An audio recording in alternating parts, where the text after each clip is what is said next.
한 영원한 분으로서 한 본질과 구별된 세위격의 하나님, 저희에게 하나님의 마음을 가르쳐 주시옵소서. 하나님이 어디 계십니까? 어디로 가면 하나님을 만날 수 있을지 저에게 알려주시옵소서. 저희는 하나님을 찾고 또 찾았습니다. 그러나 저희는 하나님 어디서 찾아야 하는지 알지 못했습니다. 어떻게 찾아야 하는지 모릅니다. 그래서 그런지 하나님을 만날 수 없었습니다. 성경에는 저희 마음에 계신다고 말씀하셨는데 마음과 양심을 세밀하게 들여다보았지만 거기에는 안 계신 것 같았습니다. 만약에 하나님께서 저희 심정에 계셨다면 저희는 이렇게 부패해서는 안 될 것입니다. 죄를 지으어서는 안 될 것이고 악을 행하는 것은 있을 수가 없었을 것입니다. 말로는 하나님을 안다고 말하지만 행위로는 부인하고 있습니다. 열매는 없습니다. 잎사귀만 무성한 무화과 나무와 같이 삶은 없고 꽹과리처럼 소리만 요란할 뿐입니다. 살아있다는 이름만 가졌을 뿐 죽은 자와 다름없고 경건의 모양은 있지만은 행운의 힘은 없습니다. 마음에도 없는 말을 주절주절 늘어놓기를 좋아합니다마는 말은 거창한데 행동은 초라합니다. 그런데도 스스로 하나님을 사랑한다고 믿고 있다고 그렇게 생각합니다. 사실 누가 저희의 말을 들으면은 그리고 액면 그대로 받아들이면은 저희보다 더 훌륭한 그리스도인은 세상에 아무도 없다고 말할 것입니다.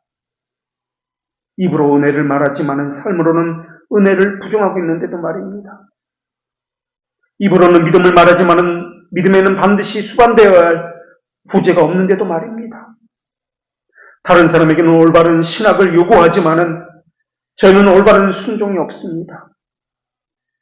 형식주의를 누구보다 강하게 비판하지만은 정작 저희 신앙은 가장 초보적인 형식도 갖추지 못하고 있습니다.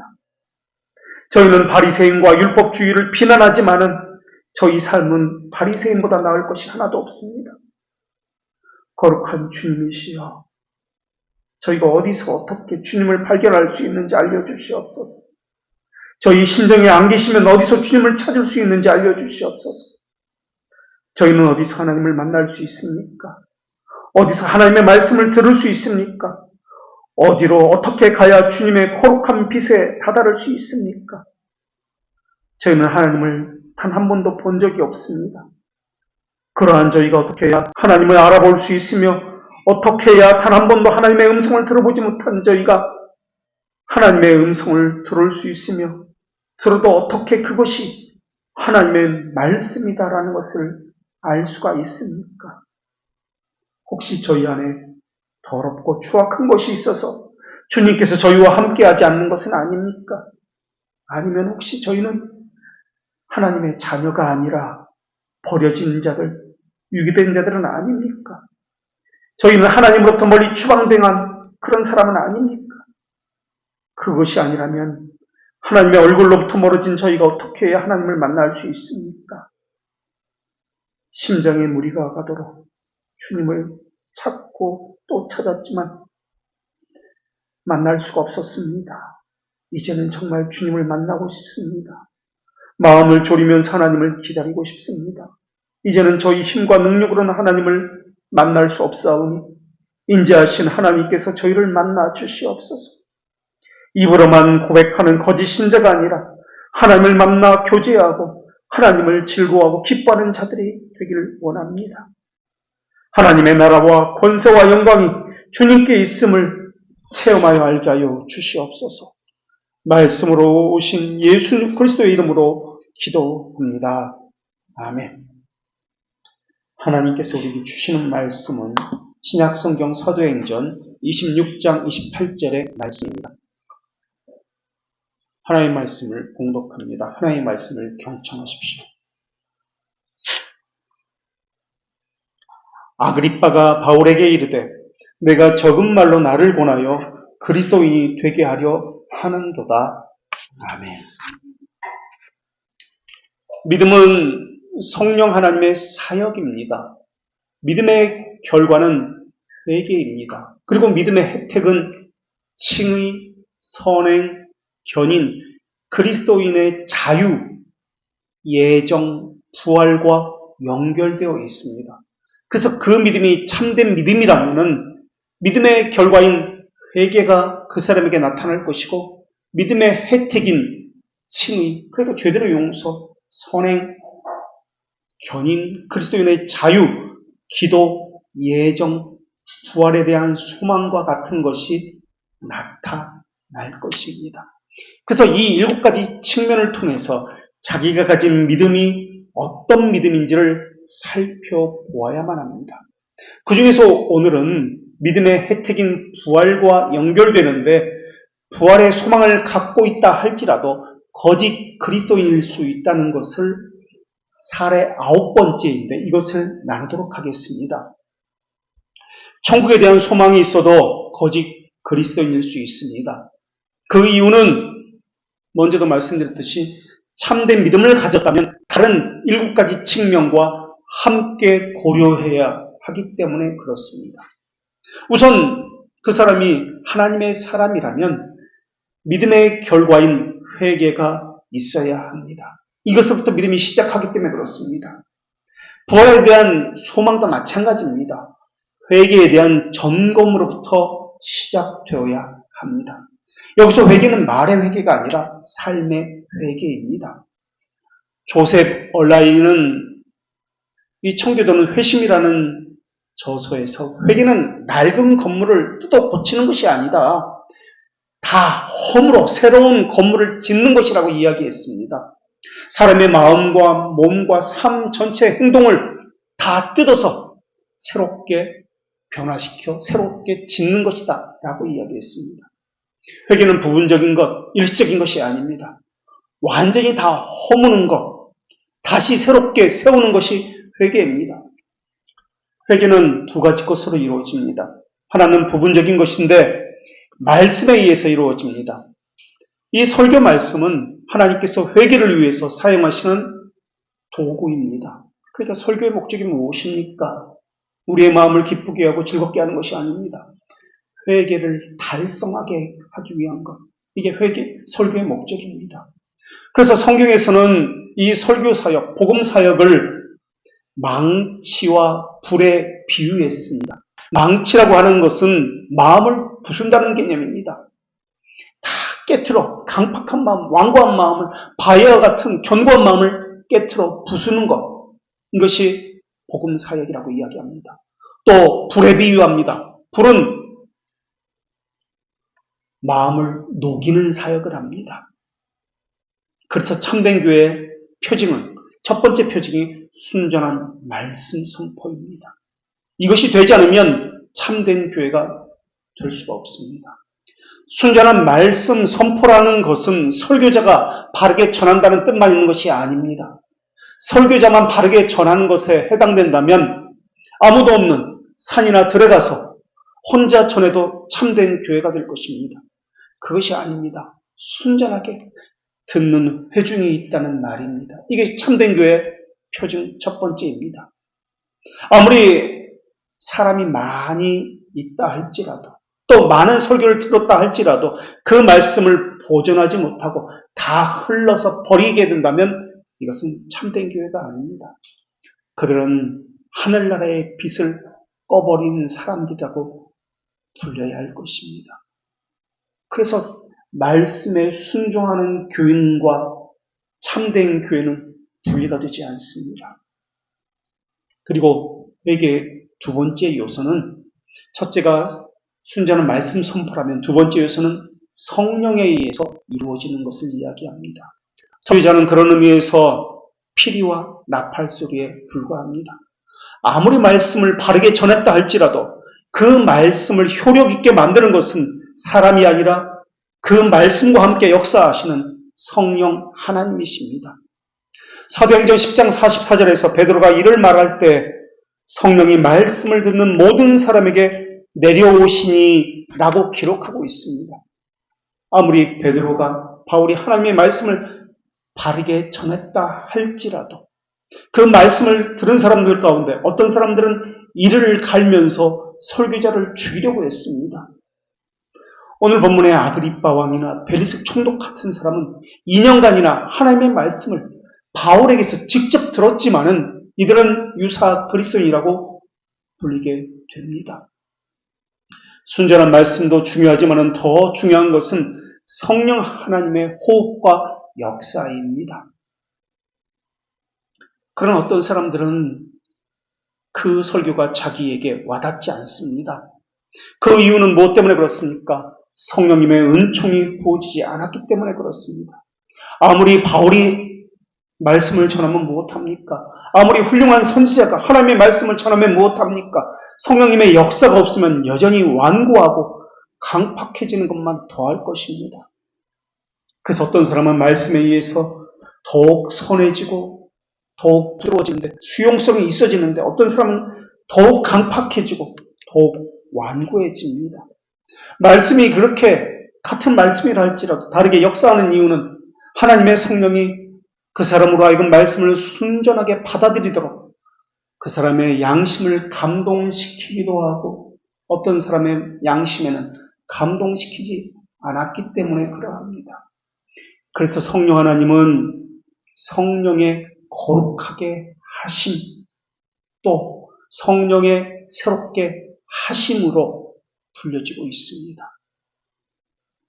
사도 베드로는 우리를 거듭나게 하사 산 소망이 있게 하시며 라고 우리에게 하나님의 말씀을 전했습니다. 거듭난 사람은 산 소망이 있습니다. 회개는 죽은 자가 다시 사는 것입니다. 새로운 창조를 이야기합니다. 전능하신 능력으로 인해서 새롭게 이루어지는 것을 이야기합니다. 그래서 이들은 소망이 있습니다. 하나님은 거룩하게 만드시기 위해서 그 사람을 택하셨습니다. 그래서 그 사람은, 택하심 받은 사람은 오늘보다 내일이 거룩에 있어서 진보가 나타나고 소망에 있어서 견고함이 나타납니다. 거룩의 진보는 다른 것이 아닙니다. 회개와 관련돼서 나타납니다. 그 이유는 하나님은 순결한 영이시고 거룩한 성품을 가지셨기 때문에 회개하지 않는 죄인과 교제를 나누시지 않기 때문에 그러합니다. 죄인은 회개할 때까지 하나님과 친구가 될 수 없습니다. 그래서 하나님이 이사야 선지자를 통해서 너희는 스스로 씻으며 스스로 깨끗하게 하여라고 말씀하셨습니다. 하나님은 또 빛과 어두움이 어찌 사귀며 의와 불법이 어찌 함께 하겠느냐라고 말씀하셨습니다. 그래서 하나님은 마음이 상한 자를 고치며라고도 말씀하셨습니다. 물론 어떤 사람은 이런 것 없이 천국에 대한 소망을 가질 수도 있습니다. 그러나 그가 가진 소망은 믿음에서 비롯된 소망이 아닙니다. 믿음의 결과인 회개에서 비롯된 소망이 아닙니다. 만약에 천국에 대한 소망만으로 구원받을 수 있다면 하나님은 마귀까지도 구원하셔야 마땅합니다. 지옥에 있는 자들, 사탄 마귀보다 천국에 대한 소망을 가진 자가 없기 때문에 그렇습니다. 히브리서 6장 19절에서는 하나님께서 우리가 이 소망을 가지고 있는 것은 영혼의 닷 같아서 튼튼하고 견고하여 휘장 안으로 들어가니라고 말씀하고 있습니다.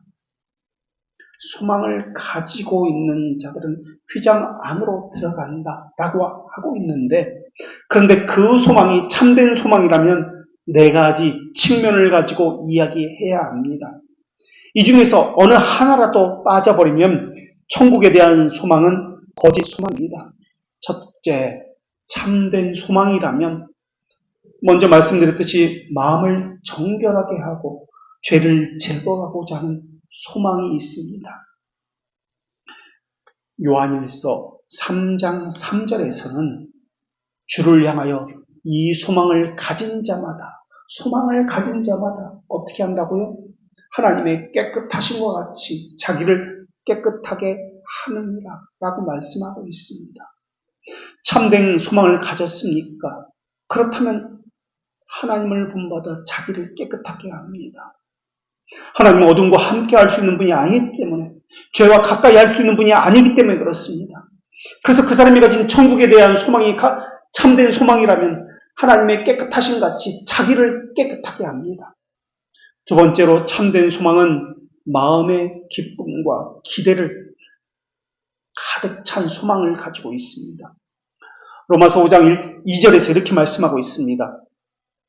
또한 주로 말미암아 우리가 믿음으로 서 있는 이 은혜에 들어감을 얻었으며 하나님의 영광을 바라고 즐거워하느니라. 이 소망은 하나님의 영광을 바라보는 소망입니다. 그것을 행하고 즐거워하는 특징이 있습니다. 이것이 참된 소망입니다. 그저 천국만 바라보고 이것은 아닙니다. 하나님의 영광을 바라보고 이것을 행하는 것, 이러한 소망, 이것이 나타나는 것, 이것이 천국에 대한 참된 소망입니다. 소망에 대한 세 번째 특징은 약속에 근거한 소망입니다. 약속 없이는 참된 믿음이 있을 수 없는 것처럼 참된 소망도 있을 수 없습니다. 믿음의 약속은 소망을 함께하고 있습니다.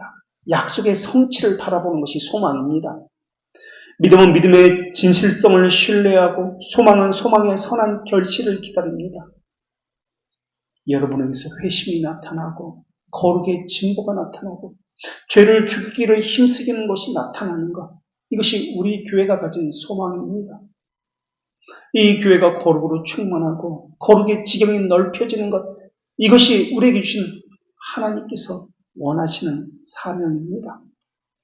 네 번째로 참된 소망은 하나님께서 우리 영혼에 직접 만드신 것입니다.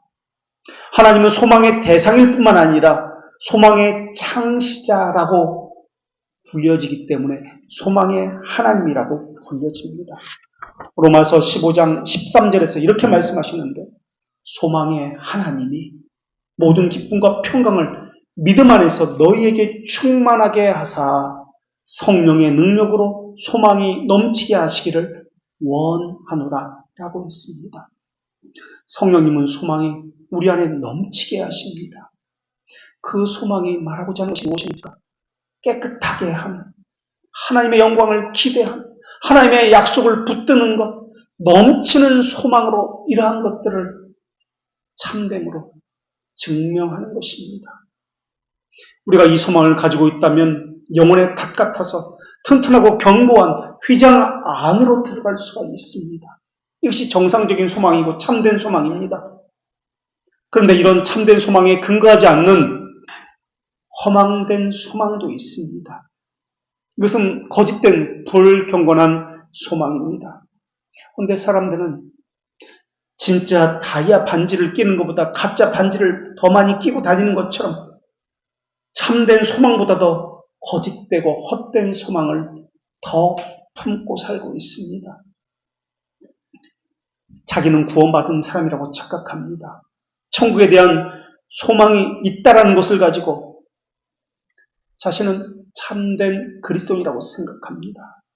그런데 은혜 없이도 소망을 가질 수가 있습니다. 이것을 위선자의 소망이라고 이야기합니다. 소망에도 거짓된 소망이 있듯이 회개에도 거짓된 회개가 있습니다. 회개에는 세 가지 속임수가 있습니다. 위선자의 회개입니다.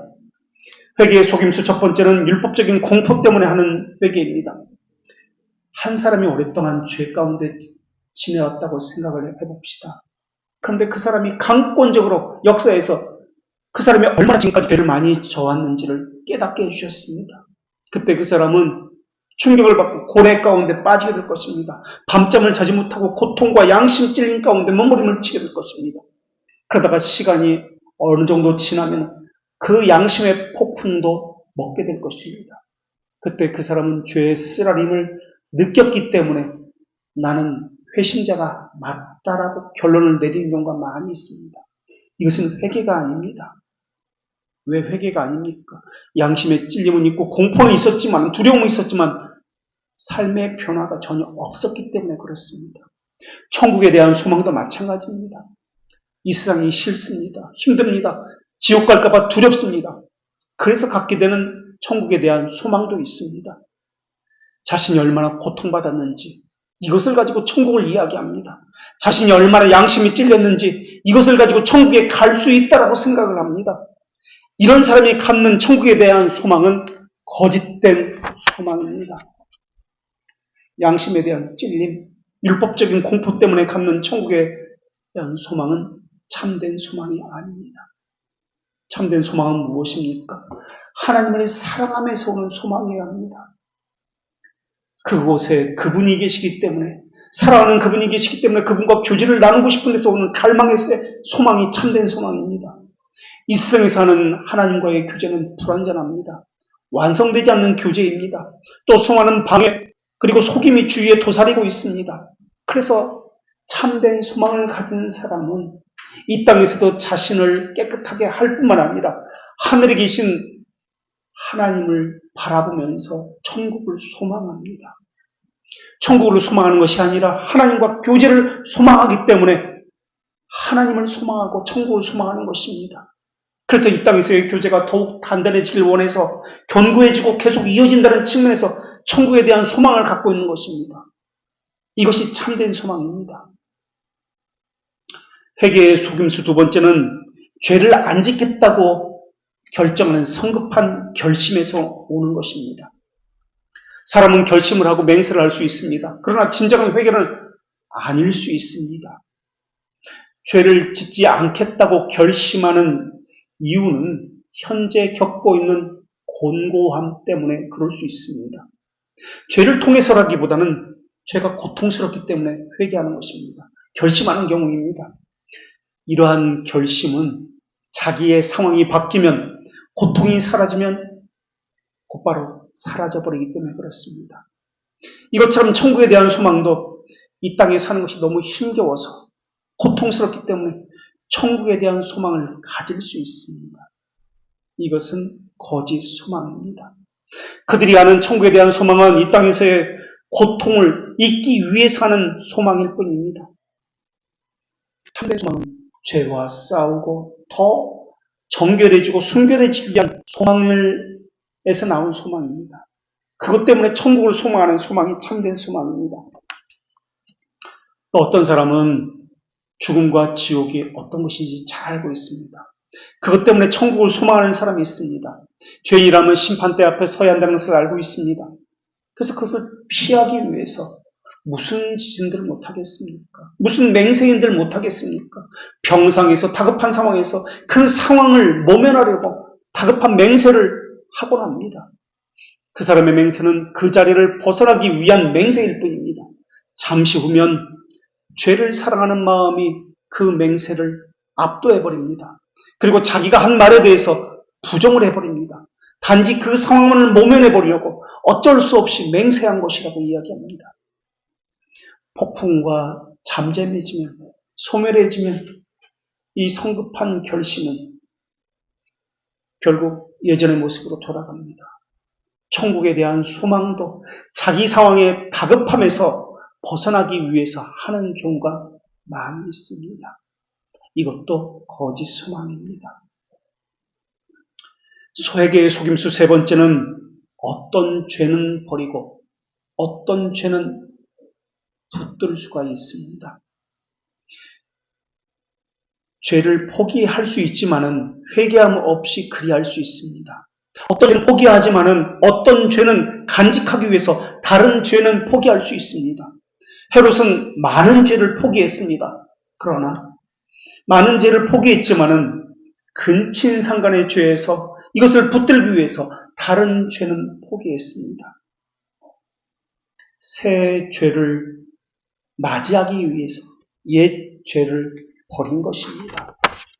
주인은 바뀌었지만 여전히 노예 상태에 있는 것은 변하지 않습니다. 그렇기 때문에 토마스 왓슨은 그것이 참된 회개인지 알려면 6가지를 점검해 봐야 한다고 했습니다. 첫째는 죄를 발견했는가 하는 것입니다. 우리는 이것을 죄를 깨달았다고 이야기합니다. 죄를 깨달았다는 말의 의미는 나는 죄인입니다. 죄인 외에 아무것도 아님을 발견했습니다라는 뜻입니다. 철저하게 자기 인식이 있다는 말입니다. 이렇게 될 때 겸손의 옷을 입고 자기를 부인하게 됩니다. 참된 회개자에게 나타나는 것이 성령의 조명이기 때문에 그렇습니다. 성령의 조명을 받은 사람은 에베소 5장 8절의 말씀같이 전에는 어두움이었더니 이제는 주 안에서 빛이라 라는 말씀이 이루어지기 때문에 그렇습니다. 우리 눈은 두 가지 목적을 가지고 지음받았습니다. 하나는 보는 것을 위해서 지음받았습니다. 또 하나는 눈물을 흘리며 우는 것을 위해서 지음받았습니다. 죄를 슬퍼할 수 있기 전에 먼저 죄가 발견되어야 합니다.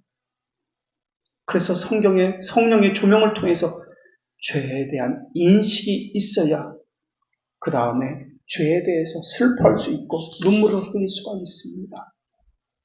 죄를 발견하지 못하는 곳에는 회개도 없기 때문에 그렇습니다. 이때 다른 사람의 죄가 아니라 자기 안에 있는 죄를 먼저 발견하게 됩니다. 두 번째로 참된 회개인지 알려면 그 사람이 죄에 대해서 슬퍼하는가 보면 알 수 있습니다. 그저 깨달았다가 아닙니다. 죄에 대해서 슬퍼해야 합니다. 증오심을 느끼고 복수심에 불타야 합니다. 이것을 영혼의 통증이라고 이야기합니다. 히브리어 단어는 슬픔에 푹 잠기는 것, 자기 영혼을 십자가에 못 박히게 한다는 의미로서 이 단어가 사용되었습니다. 그래서 스가랴 12장 10절에서는 그들이 찌른 바 그를 바라보고 그를 위하여 애통하기를 이라고 말씀하고 있습니다. 죄에 대한 슬픔은 그저 깨달았다가 아닙니다. 피상적인 것이 아닙니다. 거룩한 고뇌를 동반합니다. 거룩한 고뇌를 동반하는 것, 이것이 깨달았다는 뜻입니다. 우리는 깨달았다는 뜻을 잘못 사용하고 있습니다. 성경은 이런 마음의 상태를 마음이 상하게 되는 것이라고 이야기해서 시편 51편 17절에서는 하나님이 구하시는 제사는 상한 심령이다 라고 했습니다. 상한 심령, 이것이 깨달았다는 뜻입니다. 그리고 요엘 2장 13절에서는 마음을 찢는 것이라 하여 너희는 옷을 찢지 말고 마음을 찢어라 라고 말씀하고 있습니다. 이런 상한 심령에서 나오는 것, 이때 나오는 외형적인 표현들이 가슴을 치면서 나는 죄인이로소이다 애통해하는 것입니다. 굵은 베옷을 입는 것입니다. 머리털을 쥐어뜯으면서 이런 외면적인 행동이 상한 마음, 깨달음에서 나오는 것입니다. 그래서 참된 슬픔은 내면에서부터 흘러나오는 것이지 외형적인 것을 가지고 이야기하는 것이 아닙니다. 이스라엘 백성들이나 바리새인들의 회개는 내면적인 것이 없이 외형적인 것, 외식적인 것을 가지고 이야기했습니다. 참된 회개, 참된 깨달음을 이야기할 때는 내면에서부터 나온 것을 가지고 이야기해야 합니다. 베드로 설교를 들었을 때 설교를 들었던 사람들은 이 말을 듣고 마음이 찔려라고 했을 때에도 내면에서 시작한다는 의미로서 사용했습니다. 회개는 영혼의 고통에서 나온 것이어야 합니다. 참된 회개는 그래서 마음에서 일어나는 교만을 발견하고 이기심, 욕정 이런 것 때문에 상한 심령이 되어서 고통을 받는 것, 영혼의 고뇌 가운데 빠지는 것, 이것이 참된 회개입니다. 참된 회개의 세 번째는 그 사람이 죄에 대한 진정한 고백이 있는지를 보면 알 수 있습니다. 참된 회개는 설사 찔리는 양심이 없다 할지라도 자신을 고발할 막이 없다 할지라도 심판할 지옥이 없다 할지라도 하나님께 끼친 피해 때문에 탄식을 하는 것이 참된 회개입니다. 다윗도 내 죄가 내 앞에 항상 있나이라고 고백하였습니다. 고백은 자기 고소이지 다른 사람을 고발하는 것이 아닙니다. 고소는 당사자끼리 하는 것이고 고발은 제3자가 다른 사람을 향해서 하는 것을 고발이라고 이야기합니다. 참된 회개자는 자기를 대상으로 합니다. 그래서 나는 범죄하였고라고 고백하는 것입니다. 그래서 참된 고백은 자발적이고 마음으로부터 깊이 자신에 대해서 붕괴하는 것입니다. 다른 사람에 대해서 고발하는 제3자에 대한 붕괴가 아닙니다. 위선자는 죄를 고백하면서도 그 죄를 사랑할 수 있습니다. 참된 고백자는 죄를 상세히 열거하지만 위선자는 자기가 일반적으로 죄인이라는 것만 두루뭉실하게 인정합니다. 위선자는 구체적이지 않습니다. 나는 죄인입니다. 포괄적으로만 그냥 도매금으로 죄를 고백합니다. 주여 내가 죄를 지었나이다. 그런데 죄를 지었다라고 이야기하지만 자기가 어떤 죄를 지었는지 구체적으로 정확히 말하지 못합니다. 이런 사람이 위선자입니다. 그러나 참된 고백자는 자기 안에 있는 외면적인 죄를 물론거니와 내면적인 죄, 이 세부적인 것, 양심의 고뇌에서 나오는 세부적인 죄를 일일이 다 시인하고 정교하게 고백합니다. 정밀하게 근원적인 죄까지 하나하나 살펴서 고백하는 것, 이것이 참된 회개자입니다. 위선자는 꼭 그렇게까지 해야 돼? 죄를 고백하기는커녕 오히려 담대하게 자기를 변호하거나 한두 가지 죄만 가지고 두루뭉실하게 이야기합니다. 네 번째로 참된 회개자는 자기 죄에 대한 부끄러움이 있는지를 보면 알 수 있습니다. 참된 회개자는 에스라 학사처럼 내가 부끄러워 낯이 뜨뜻하여 감히 하나님을 향하여 얼굴을 들지 못하노라 라고 고백을 합니다. 회개하는 탕자도 자신의 죄가 얼마나 부끄러웠는지 나는 더 이상 아버지에게 아들이라 불릴 자격이 없다라고 생각했습니다. 아담이 죄를 짓기 전에는 부끄러워하지 않았습니다. 그러나 죄를 짓고 나서는 부끄러워서 하나님부터 숨었습니다. 숨기고 가리는 것, 덮는 것, 이게 죄의 특징입니다. 회개는 그것과 반대입니다. 부끄럽다고 숨기는 것이 아닙니다. 오히려 하나님 앞에 나와 다 토설합니다. 죄의 책이 따르기 때문에 죄에 대해서 부끄럽게 여기는 것, 이것이 당연합니다. 우리 죄는 마귀의 죄보다 더 악한 죄입니다. 우리는 사탄 마귀를 욕하고 엄청나게 죄를 지은 그러한 존재라고 생각합니다. 그런데 타락한 천사들은 그리스도의 피를 거슬려 죄를 짓지 않았습니다. 그런데 우리는 그리스도의 피를 거슬려서 죄를 짓고 있습니다. 그리스도는 타락한 천사들을 위해서 죽지도 않으셨습니다. 그러나 우리를 위해서 십자가를 지셨고 자기 목숨까지 내어줬는데 우리는 그분의 죽음을 배반하고 있습니다. 마귀는 하나님의 인내심을 거슬려 죄를 짓지 않았습니다. 그러나 우리는 하나님의 자비하심을 경멸하고 하나님의 인내심을 비웃으면서 죄를 짓고 있습니다. 우리는 그리스도의 피를 모욕한 죄를 범했고 멸시하는 죄를 범하고 있습니다. 우리는 그런데도 징계를 받지 않았습니다. 그런데 하나님은 천사들에게는 기다려주지 않았습니다. 그 즉각적으로 죄를 벌을 하셨습니다. 그런데 우리를 위해서는 오래 참으시고 또 참으시고 수많은 말씀의 선제를 보내서 말씀으로 권면하시고 죄에 대해서 돌이키라고 말씀하셨습니다. 더구나 우리는 자기 양심이 화인을 맞은 것처럼 마음의 완강함으로 하나님의 은혜를 대적하고 하나님이 주시는 은혜를 다 쏟아 부었습니다. 그렇기 때문에 우리는 마귀보다도 더 부끄러워해야 합니다. 더 많이 회개해야 합니다. 그런데 우리는 우리 죄들보다도 사탄 마귀가 더 죄를 크게 졌다라고 생각하고 있습니다. 다섯 번째, 죄를 미워함이 있는지 점검해야 합니다. 하나님은 너희의 모든 죄악과 가증한 일을 인하여 스스로 믿게 보리라 라고 에스겔 36장 31절에서 말씀하셨습니다. 참된 회개자는 죄를 혐오합니다. 더러운 오물을 보는 것처럼 보기도 싫어합니다. 선과 진리라면 죄와 거짓을 미워합니다. 회개자는 마찬가지로 죄와 거짓을 미워합니다. 죄를 미워하지 않는다면 선이 아니기 때문에 그렇습니다. 경건한 자에게 죄는 눈 속의 가시와 같습니다. 그러나 악한 자에게 죄는 머리에 왕관과 같이 여길 것입니다. 예레미야 11장 15절에서 그가 악을 행하며 기뻐하도다 라고 기록하고 있습니다. 여섯 번째로 참된 회개는 죄에서 돌이키는 것입니다. 이것을 통해서 참된 회개를 했는지 자신을 살펴봐야 합니다.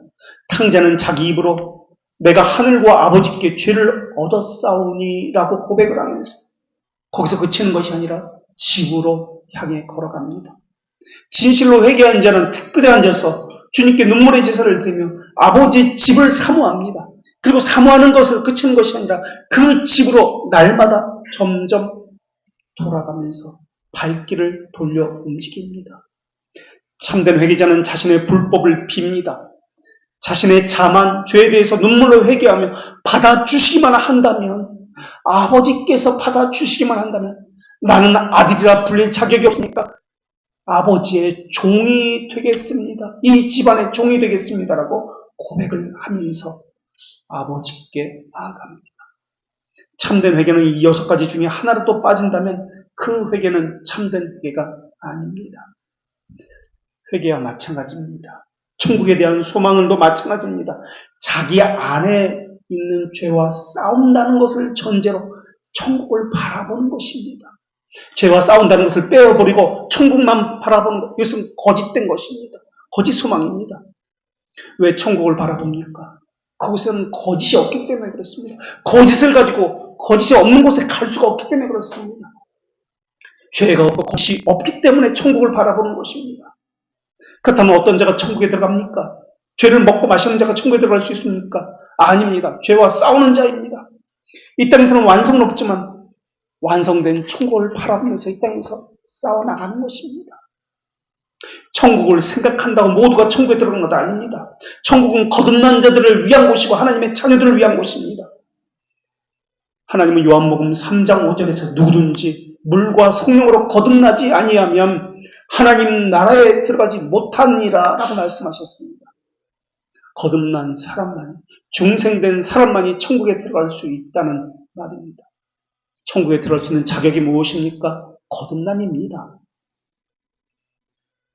거듭난 사람만이 머물 수 있는 처소, 장소가 천국이란 말입니다.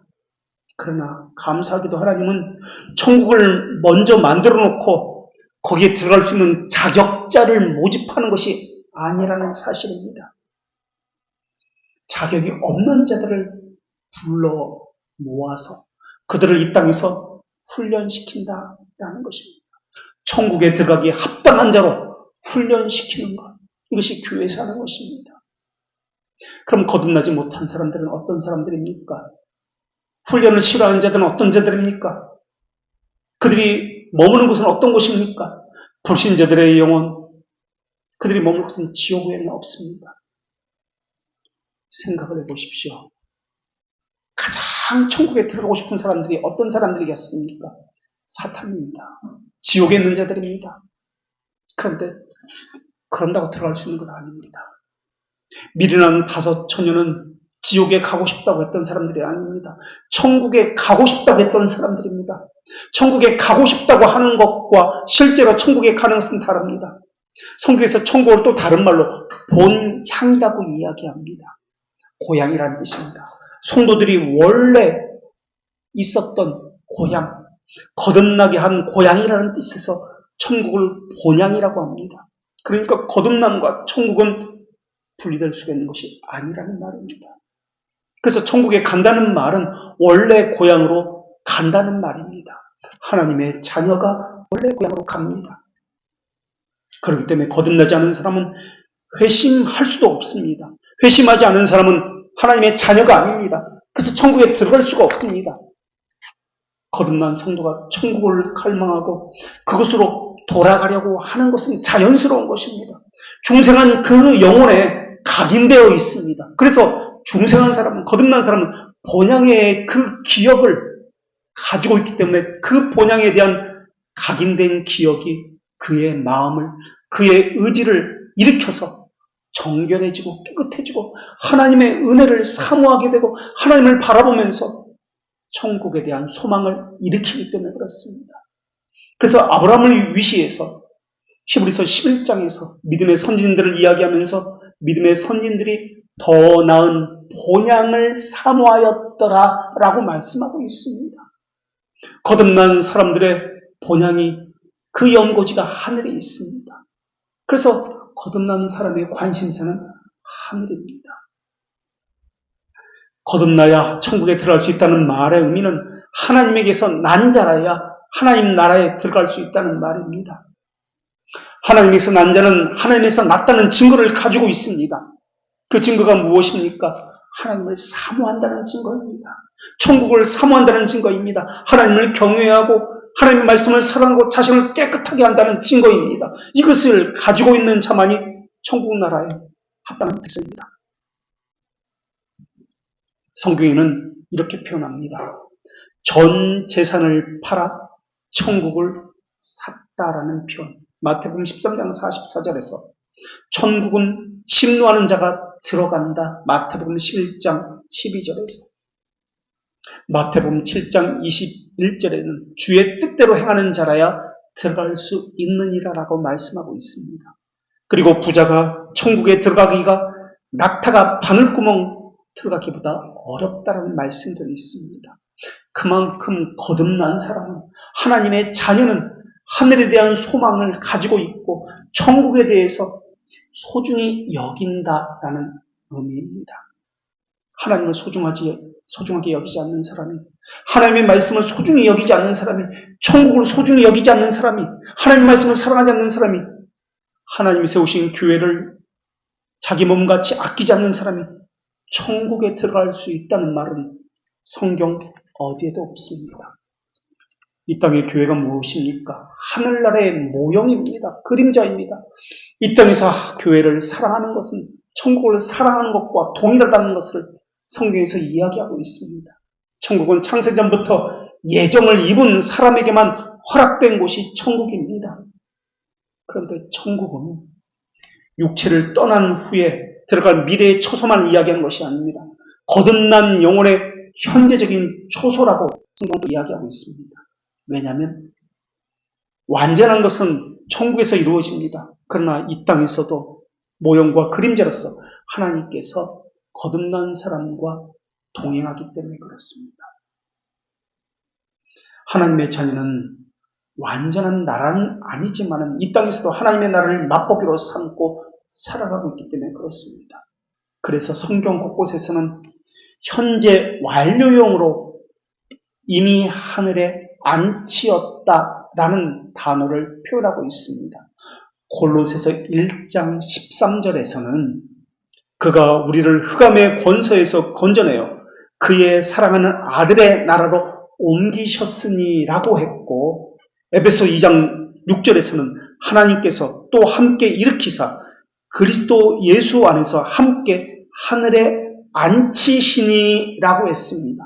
이때 앉히셨다, 그 사람을 하늘에 앉히셨다라고 할 때 이 단어가 현재 완료형입니다. 이미 그렇게 했다는 뜻입니다. 그 증거와 열매를 통해서 그 사람이 어떤 사람인지 알 수가 있습니다.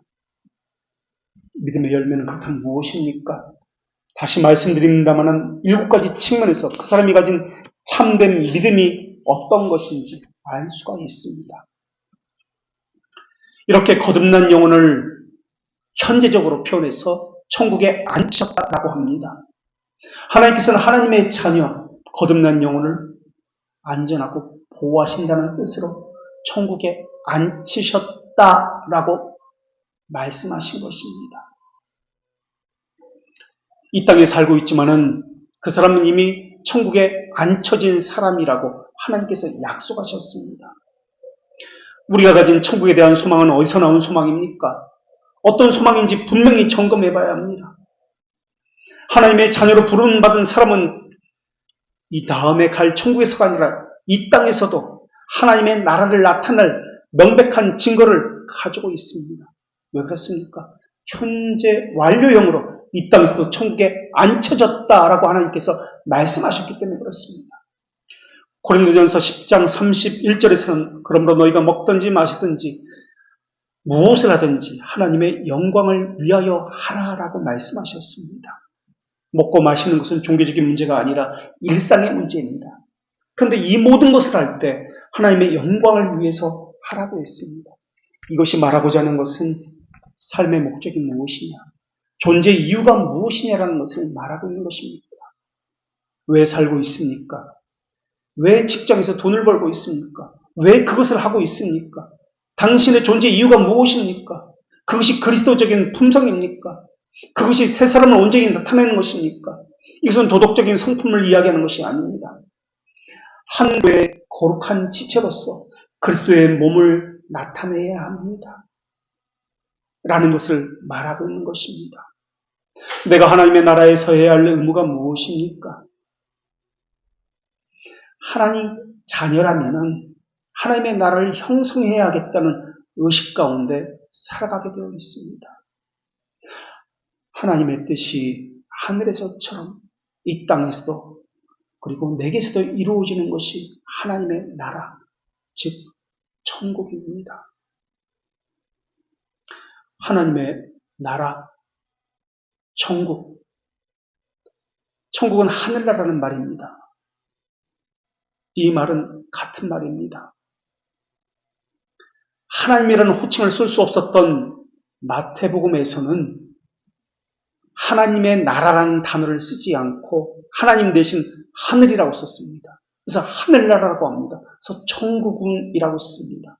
그리고 다른 복음서에서는 하나님 나라라고 이러한 단어를 썼습니다. 그런데 여기서 우리가 알아야 할 것은 마태복음에서 대부분 이야기하는 천국, 즉 하늘나라는 우리가 죽어서 가는 천당의 문제를 다룬 것이 아니라는 점입니다. 마태복음에 보면은 하나님 나라는, 천국은 그 비유를 통해서 마치 무엇과 같다라는 비유를 많이 들고 있습니다. 그 내용은 전부 이 세상에서 하나님의 통치가 이루어진다라는 것을 의미하는 단어로 사용하고 있습니다.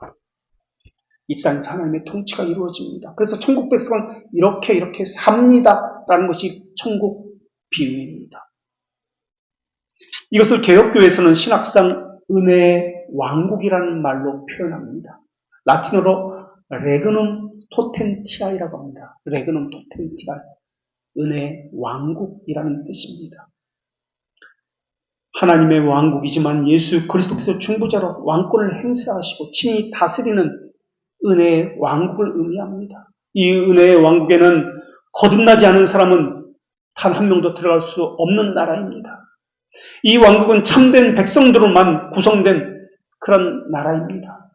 이것을 신학적으로 무형교회, 보이지 않는 비가시적 교회라고 이야기합니다. 또 은혜의 왕국 말고 이 세상 모든 사람이 하나님의 다스림을 받는다는 점에서 하나님의 권능의 다스림을 벗어날 수가 없습니다. 이러한 것을 이야기할 때 그러한 나라, 그런 왕국을 권능의 왕국이라고 이야기합니다. 이것을 라틴어로 레그눔 포텐티아이라고 이야기합니다. 포텐티아이, 레그눔 토텐티아이와 이것은 레그눔 포텐티아이. 아까 은혜의 왕국은 토텐티아이고 지금은 포텐티아이라고 합니다. 성경에서 신학적으로 엄밀히 구분해야 되는데 천국이라는 단어와 천당이라는 단어는 신학적으로는 구분해서 사용해야 합니다. 그러니까 우리가 다루고 있는 이 주제는 천국이 아니라 천당.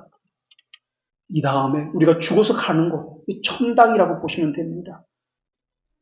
왜냐하면 이 땅은 천국으로 표현되어집니다. 우리가 죽어서 가는 것은 천당으로 표현되어지고 이 땅에서는 천국, 하나님 나라로, 하늘나라로 표현되어지기 때문에 그렇습니다.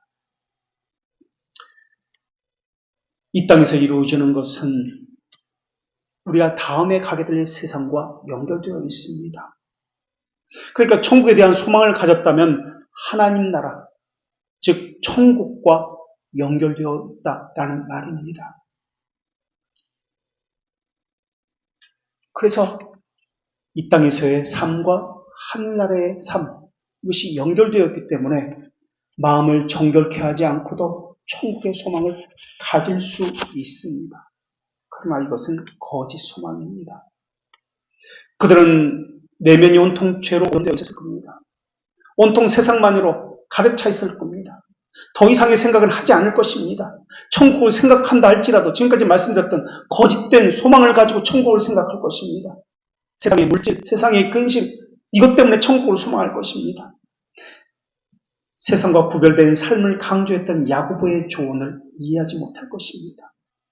자신 속에 우상을 들여다놓고 하나님보다 그것을 섬기면서 숭배할 것입니다. 그들이 시간의 우선순위를 어디다 쓰는지를 보면 알 수 있습니다. 그들은 세상에서 좋은 평판을 얻는데 온통 관심이 있습니다. 그들을 지으신 주님의 영광, 말씀, 천국 하늘의 초소에 대해서는 언제나 뒷전입니다. 그 사람들은 죄에 대해서 애통하는 것이 무엇인지 모릅니다. 영적 근심이 무엇인지 모릅니다. 그들은 자기의 만족을 위해서 살아갑니다. 그것이면 충분하다고 생각합니다. 그들의 회개를 권유해 보십시오. 그들은 대개는 화를 낼 것입니다. 이것이 위선자입니다. 자기는 이미 다 회개했기 때문에 거듭난 사람이라고 생각했기 때문에 그렇습니다. 이 땅에서 마음을 정결하지 않는다면, 이러한 천국에 대한 소망만 가지고 있다면 이것은 헛된 소망입니다.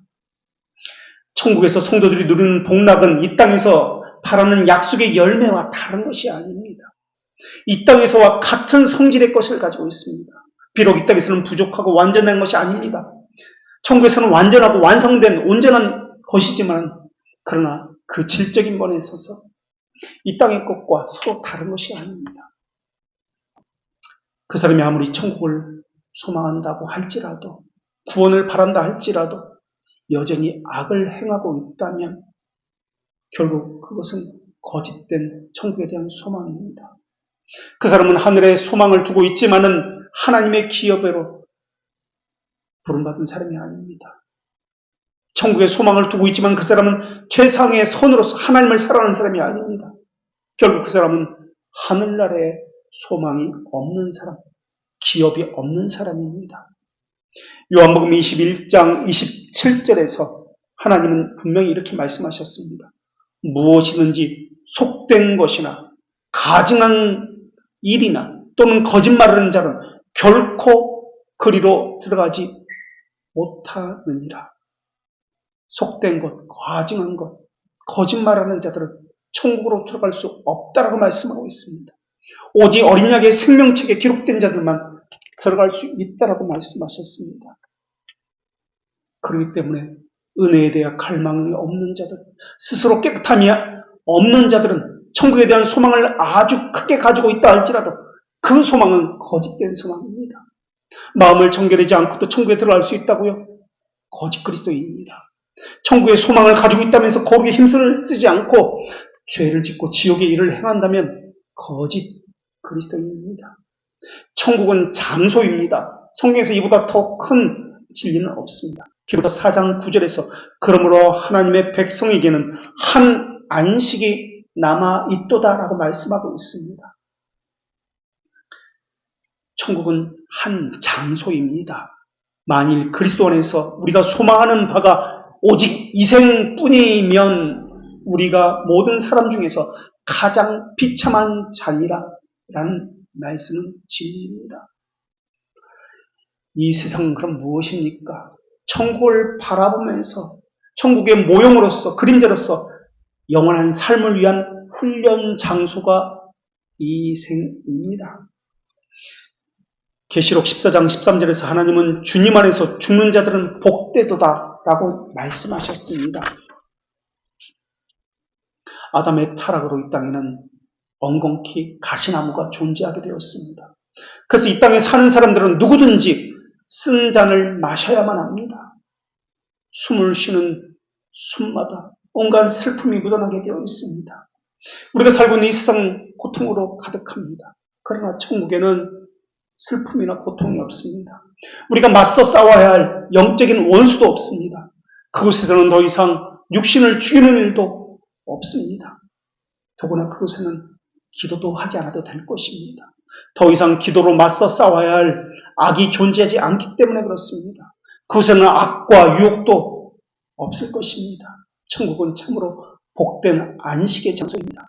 우리는 이것을 믿으며 천국에 대한 소망을 가지고 이 땅에서 천국에 들어가기 합당한 자로 빚어지기 위해서 열심히 훈련을 받아야 되고 열심히 싸워야 할 것입니다. 지금 우리는 훈련소에서 천국에 들어가기 위한 훈련소에서 훈련을 받는 시간의 가운데 있습니다. 훈련은 어렵습니다. 힘이 듭니다. 몸에 배어있지 않기 때문에 고통스럽습니다. 그러나 시련을 이겨내고 함께 힘써 전진해야 합니다.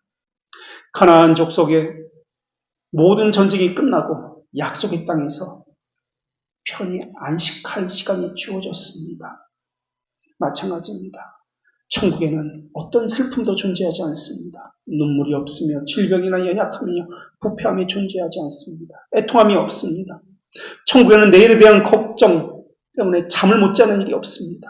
심장이 쫄아드는 것 같은 이런 고통이 없습니다. 마음의 욕망도 없을 것이며 오직 조화와 사랑만이 존재할 것입니다. 영원한 천국과 비교하면 지금 받는 고난은 지극히 경미할 뿐입니다. 영벌이 있다는 것을 생각해 보십시오. 우리가 사는 세계는 잘해야 100년이지만 영벌은 영원하다는 뜻입니다. 하늘나라에서 가장 낮은 자리라도 차지할 수만 있다면 이 땅에서의 약간의 수고와 고통은 얼마든지 참을 수 있다고 생각하는 것, 이것이 신자의 마땅한 자세입니다. 그렇다고 천국에 모두가 들어가는 것은 아닙니다. 회개하지 않는 유사 그리스도인은 절대 들어갈 수 없는 곳입니다. 참된 믿음의 열매를 가진 사람만 들어갈 수 있는 곳, 그것이 천국입니다. 기도하겠습니다. 삼위 자체가 일체이시고 일체 자체가 삼위이신 하나님, 헛된 농담이나 속이는 말들이 얼마나 빠르게 저희 마음 안으로 쉽게 들어오는지 모릅니다. 저희는 아름다운 옷을 입은 사람을 보면 부러움이 일어납니다. 가난한 옷차림을 한 사람을 보면 마음속에서 저희도 모르게 멸시의 마음이 생깁니다. 당신은 참으로 아름답고 멋있다는 말을 들으면 저희 마음은 교만으로 달려갑니다. 늙었다, 살이 쪘다는 말을 들으면 저희는 자기 연민에 빠집니다. 능력이 있고 똑똑하다는 말을 들으면 우쭐해집니다. 상대방의 말을 듣지 않고 자기 말만 하는 사람을 보면 속으로는 앞으로 이 사람의 말을 무시해야 되겠다라고 하면서 상대하지 못할 사람이라고 생각합니다. 돈과 권력 있는 사람을 보면은 그 사람의 그늘 아래에 들어가서 어찌되었든 그에게 도움을 받고 싶어하는 마음이 생깁니다. 저희가 능력이 부족하면 저희보다 훨씬 탁월하게 능력 있는 사람에 대해서는 비난을 하길 좋아합니다. 다른 사람과 비교해서 내가 가난하다고 여기면 절망에 빠집니다. 다른 사람과 비교해서 더 가진 것이 있으면 교만해집니다. 무엇을 결정하고자 할 때도 저희는 자기 이익과 관련된 고집스러운 주장만 합니다. 속으로는 다른 사람의 의견은 이러이러한 오류가 있고 그렇게 하면 무너지고 실패한다고 생각하면서 말입니다. 이렇게 자기야지 불순종으로 이미 세워져 있는데 질서를 자기 보기에 좋은 대로 다시 재편하려고 하는 것이 저희인데 이런 저희도 천국에 들어갈 수 있습니까? 아니, 천국을 사모하는 것이 과연 합당한 것입니까? 거룩하신 하나님, 저희가 어떤 존재인지 알려주시옵고 저희 마음이 무엇으로 가득 차 있는지 가르쳐 주시옵소서. 저희는 천국에 합당한 자입니까? 자기 양심에 묻게 하여 주시옵고 양심에 물을 때 천국이 저희 마음에서 이루어졌는지 그 증거를 가지고 묻게 하여 주시옵소서. 천국으로 가는 길은 좁고 험하며 가고 싶다고 누구나 가는 길이 아니며 또 생각만으로 가는 길이 아니며 또한 하나님의 자녀만 갈 수 있는 곳, 깨끗함으로 천국에 가기 위한 합당한 훈련을 받은 자만이 갈 수 있는 곳이라는 것을 저에게 알려주시옵소서. 더구나 창조된 이유와 존재 이유를 갖지 못한 자에게는 허락되지 않는 것이 천국이라는 것을 분명히 깨우쳐 주시옵소서. 저는 무엇을 잃어버렸습니까? 무엇을 찾고 있습니까? 어디부터 떠나와 있습니까? 어디에 머물고 있습니까? 창조되지 않은 비참함과 불순종에 거하고 있는 것은 아닙니까? 저희 자신의 신앙과 삶의 양태를 발견하게 하여 주시옵소서. 심판자이시며 동시에 복수자이신 예수 그리스도의 이름으로 기도합니다. 아멘.